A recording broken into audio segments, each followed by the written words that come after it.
Hey guys, M.V.K here, back again. Welcome back for another Patreon request. This Patreon request comes from my boy Tim Dragon, another alpha level tier member.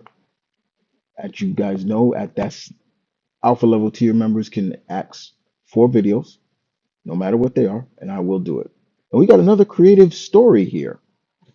He's been dying for me to do something, and I remember seeing this, and I was like, okay. So, guys, what is this creative story? It is between two cool characters from various universes. One's from Marvel, the other's from Disney or Pixar. That is Robert Bobby Drake, Iceman, and Lucius Smith, aka Frozone. So sit back, relax, guys, and enjoy. So the story takes place in the late early 60s. Young Robert has just been recruited by the X-Men after his hometown of Flora Park, Long Island, New York, basically ran him out of town because of his mutant powers. Bobby is still struggling with coming into terms of what he is. He feels that he won't be able to live a normal life like any young mutant would think, even though he's using humor to bind himself and to hide it. Characters like Jean knows. Bobby says to Jean, "Can you stop looking at me?" And she says, "I'm sorry. I just feel your pain." "Well, I'm fine. Just leave me alone." "Listen, Drake, what's your problem?" Cyclops says, "Nothing. Four eyes, just leave me alone." The two almost get into a fight. Hank breaks it up. Bobby goes outside and he starts wondering, will he ever see his family again? Do they hate him? Professor Xavier comes to talk to Bobby. Young Bobby says, "I think I made a mistake, sir. I don't belong here. I'm a freak, a monster." Professor Xavier tells him, "You are no such thing, Bobby. I want to help you, and I can help you, but running away is not going to help." Bobby says, "How did you know I was going to run?" Professor looks at him with a very distraught look. I'm like, how? How did I know? Of course. Bobby says, "You were reading my mind?" And Professor says, "Your thoughts are just very loud. Please, Bobby, don't go." But Bobby says, "Okay, just leave me alone for now and tell the rest to leave me alone."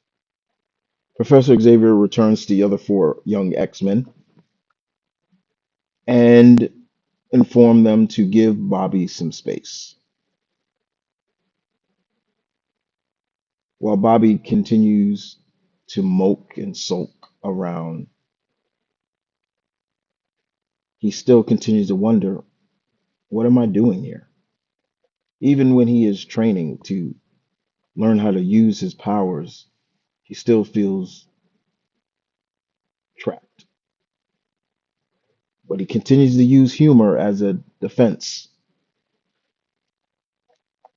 and it's not helping with the other X-Men. Cyclops is getting upset, Hank is getting annoyed, and Angel, Warren just blatantly comes out with how he feels. Gene being the only one to really kind of side with Bobby, understand his pain.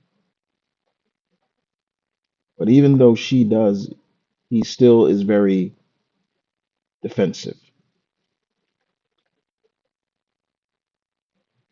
So in the meantime, Bobby does what he does. He isolates himself and trains, isolates himself and trains.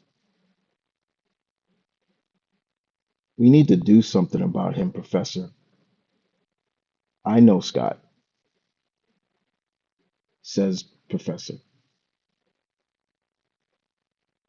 There is someone I may know that can help him.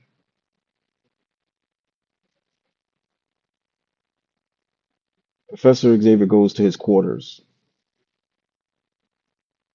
and calls a number. On the other end of the phone, someone picks up. That person says, "Hello, Professor." Professor Xavier says, "Hello, Lucius. I was wondering if you could come to New York. There is someone I need help with." Lucius tells the professor, "I will be there shortly." Days go by, and Bobby is still annoying the young mutants. He's pulling pranks, but they're harmful. And again, Cyclops nearly gets into a fight with Bobby. Eventually, the bell rings, and Professor answers the door. In steps a tall gentleman. They shake hands. "It's good to see you, Lucius." "How long has it been, Charles?" "10 years?" "Who's counting?"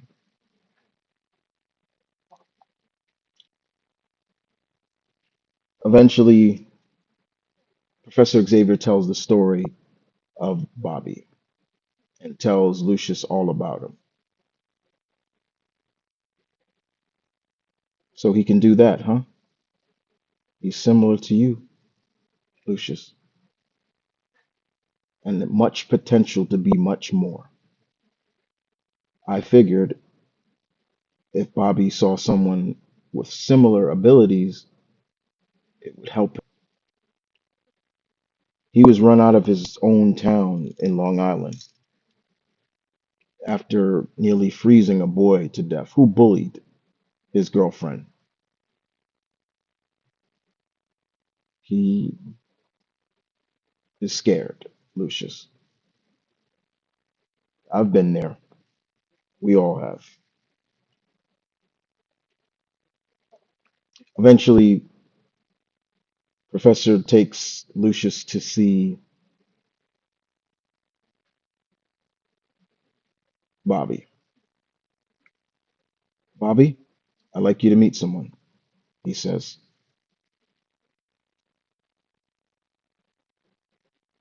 Bobby turns around and sees the man standing in front of him.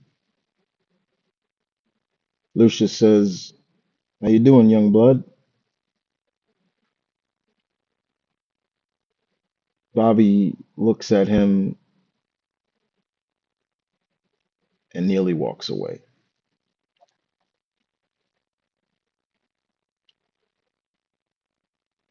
"You'll get used to it," Professor says. Lucius catches up to Bobby and tells him, "My name's Lucius." "Bobby, huh? Is that short for Robert?" "No, it's short for shut up." "Ooh, attitude. My wife sometimes has that kind of kickback as well." "Well, maybe you should go be with her." "You sure make it not easy to like you, kid." Well, look at me. I'm a freak. Bobby creates an ice ball in his hand and throws it. And while he throws his, Lucius shoots an ice dagger through his ice ball. Bobby looks at him. You're, yeah, somewhat the same. Bobby, I know what you're going through because I was there as well. And it was even scarier for me. I mean, look at me. I'm a black man with power. You think people that look like you weren't afraid of me? Hell, I even dressed up in a costume. And sometimes I didn't even get a lick of a thanks. Many times they would just look at me like I was nothing. But a good friend helped me, not just a professor, but another good friend.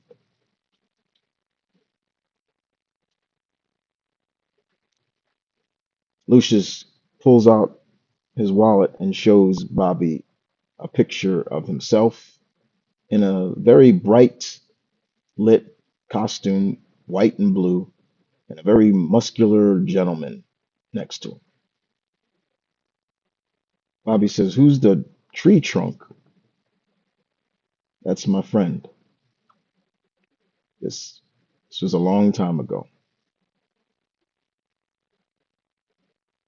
You understand what I'm going through? I want to help you.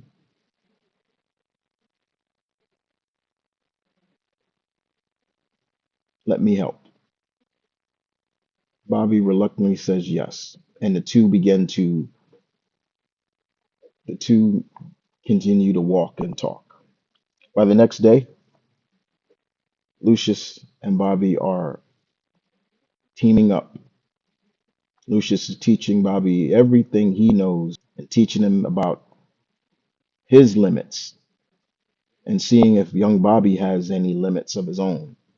You see, Lucius, even though he has ice cryogenic powers, he still must keep a lot of moisture. But it seems like Bobby didn't doesn't have those weaknesses.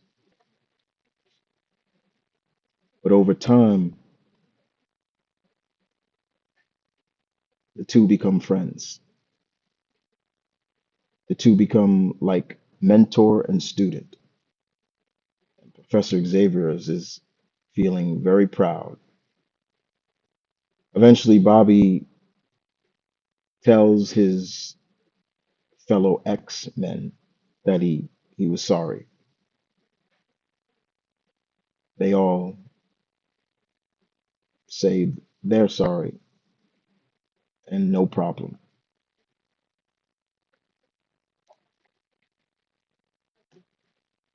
Weeks go by, more weeks go by, and the relationship between Lucius and Bobby just grows stronger. So strong that the two take a trip to New York City together. Lucius and Bobby have just a great time. There were even points where Bobby told Lucius, "My home is not too far from here. It's on Long Island. I miss my mom." And Lucius tells him, "I know, but until you're fully in control, it'll take some time." Suddenly, there is an explosion,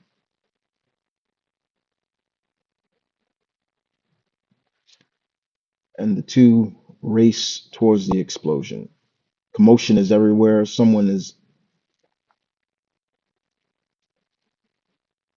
People are running scared.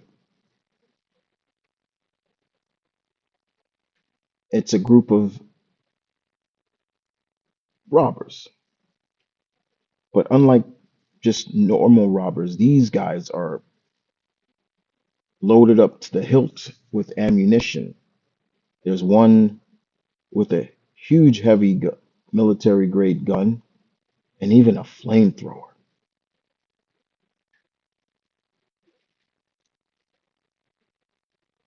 One is Bobby realizes that he feels he need to help these people. So Bobby does the best thing he can do. Bobby ices up and races to stop the men who are continue to blow up buildings in the area. While Lucius puts on a ski mask. Lucius is a little bit not in his prime, mind you, but he wants to help the young cryogenic hero.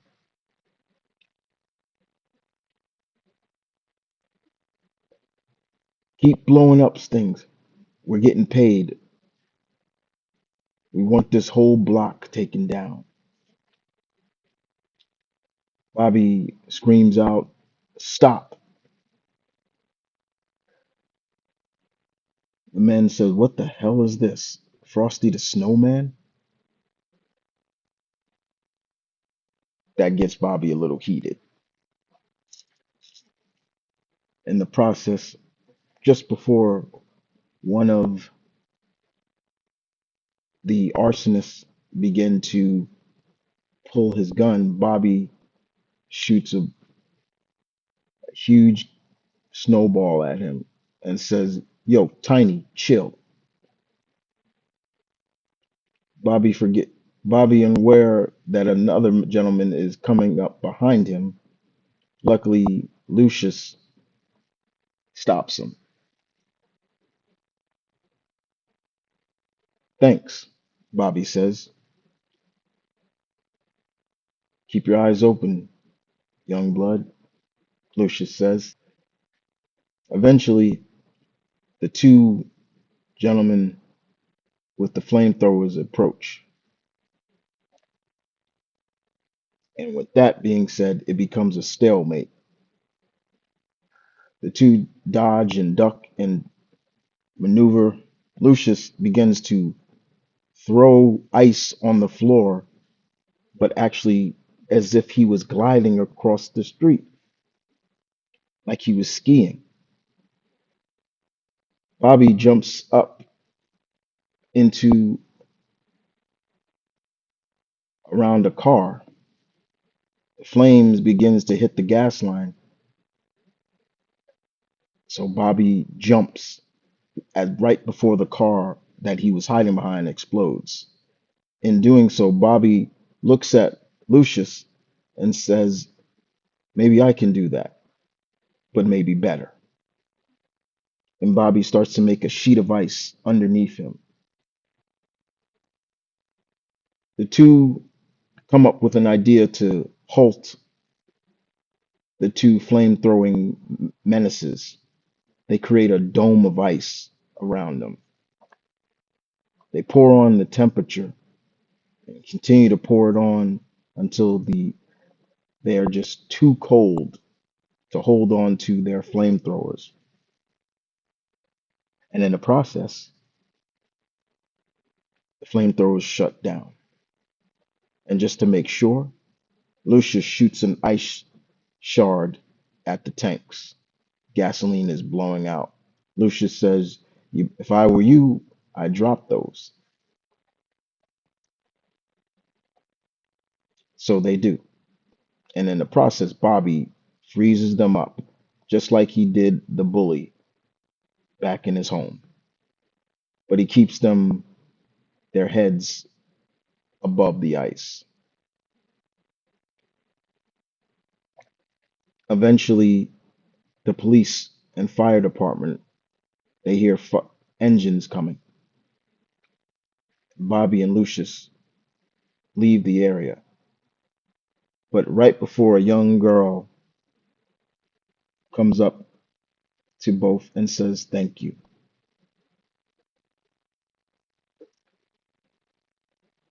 Bobby smiles and says, "You're welcome."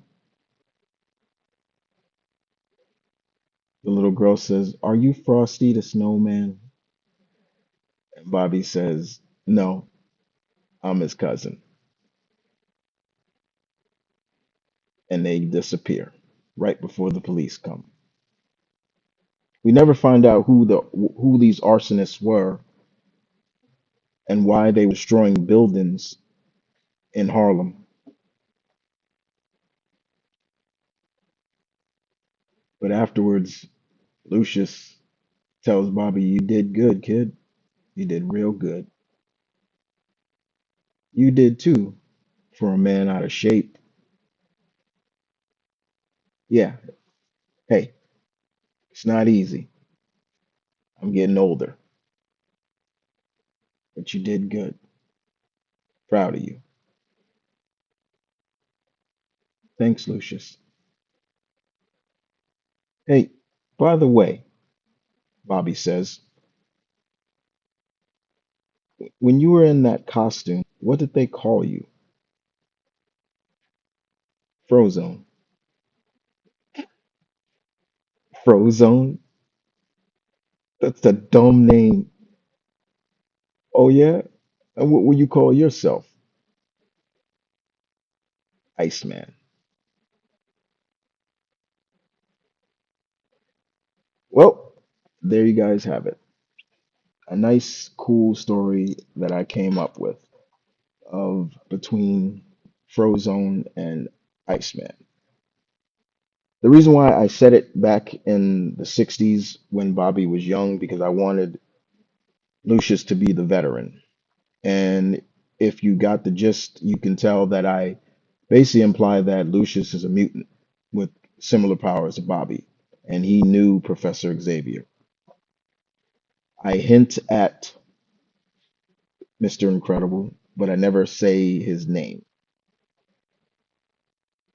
I had a lot of fun coming up with this, so I thank Tim for this very much. Didn't want to use a big supervillain, just some arsonists that I thought, well, would be good, and I did. But other than that, guys, I hope you guys enjoyed this little creative story, and thank Tim for this, the meeting of the Ice Brothers, quote to speak, Frozone and Iceman meeting.